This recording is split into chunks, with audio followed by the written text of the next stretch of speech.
Two things terrified me in life. I have two great fears. And the first one is that I don't want to ever be without the Holy Spirit. That's the first one. And the second one is I don't want to be deceived. I have the Holy Spirit when I have the wrong spirit or another spirit within me. And I think it is this same fear that inspired the prayer of David in Psalm 51 when he said, Cast me not away from thy presence, and take not thy Holy Spirit from me. That's what he said. He said God should not take the Holy Spirit from him. He is so terrified of being without the Holy Spirit. I cannot imagine what it is not to be anointed. The emptiness, the fear, the susceptibility to attack, the ordinariness of life. I cannot imagine it. It's terrifying. And the second one is just equally as powerful.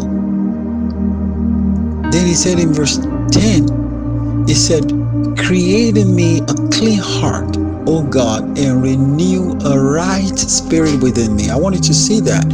He said, renew the right spirit. You know how many people are under the spell of another spirit and they think they are operating the Spirit of God? It is something most frustrating. It sounds like God. It tastes like God. It feels like God. It looks like God. But it's not God. So it becomes so frustrating.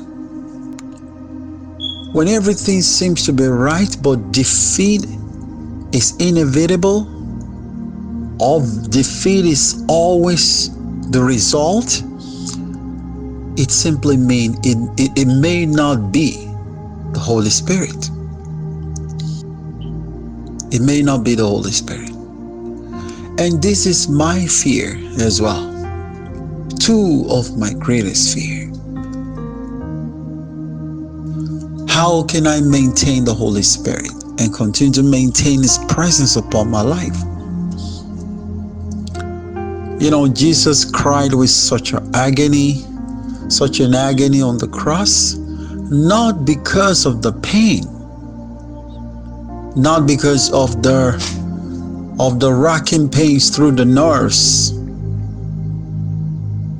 No, it was because of the hollowness, the shallowness, and the gravity of the Father forsaking him. Because that's what he complained about. He said, Why hast thou forsaken me?